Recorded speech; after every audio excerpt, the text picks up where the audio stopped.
Hello, it's Judith here with another symptom video talking about one of the 6 main symptoms of anxiety.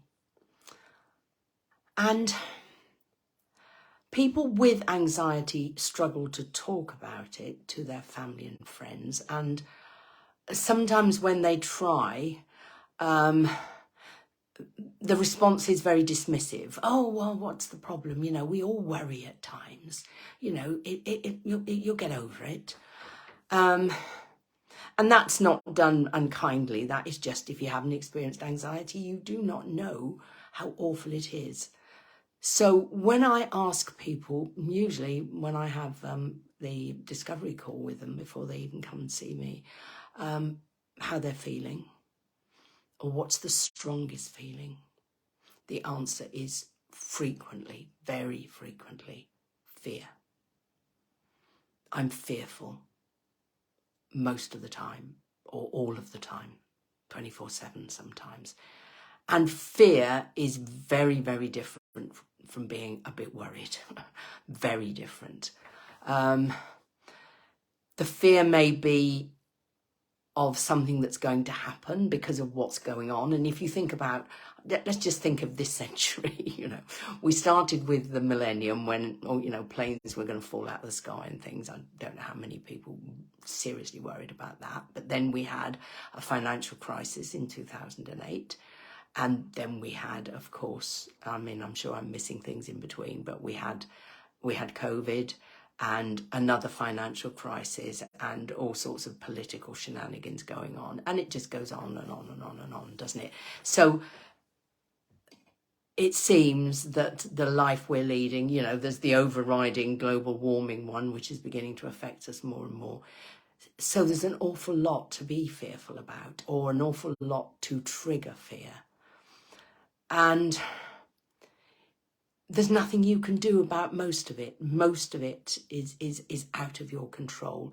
And that is hard for human beings. It's hard for us to cope with uncertainty, not knowing what's going to happen, and things feeling out of our control. So fear and dread are A, horrible to experience, and B, not surprising given the kind of life we lead in the developed world. Yes, we're lucky in so many ways, but alongside that good luck comes the things that I've talked about and more. And the fact that, unless you've had anxiety, you really, really can't, however hard you try, understand what it is like to have those fears in your head. So the fears may be caused by something going on externally. They may be closer to home. They may be to do with money or relationships or jobs or whatever. The people who find it hardest, I think, are those who say, I have no reason to be afraid. I have got nothing to be afraid of. Yes, there's this stuff going on, but, everything in my corner of the world is okay. Have my ups and downs just like anyone, but there is nothing going on to cause me to feel so very, very frightened for most of the time. And that in itself is scary because, talk about being out of control. There's no logic to it. You can't understand why you're feeling the way you are. Fortunately, there are tools that I use within hypnosis that can make a huge difference to the feelings that come with it, including the feelings of fear and dread. And not only do I help people in hypnosis, but I teach them techniques, and normally a range of techniques. So they've got things that are fairly quick and things that take a bit longer and things that suit one person and not another. So there's a lot on offer so that they can, if they choose, practice the techniques so that they can use them when they need them and be back in control.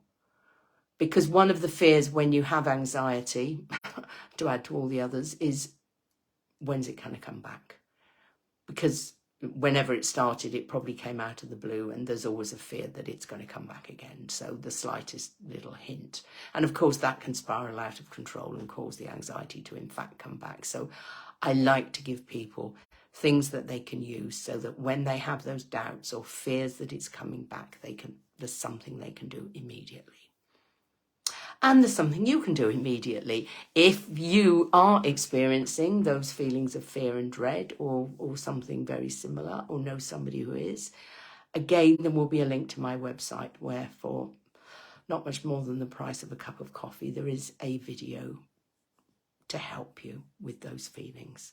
And if that's not enough, you know where I am. Always happy to have a chat with anybody who wants to find out what I can do or what else I can do.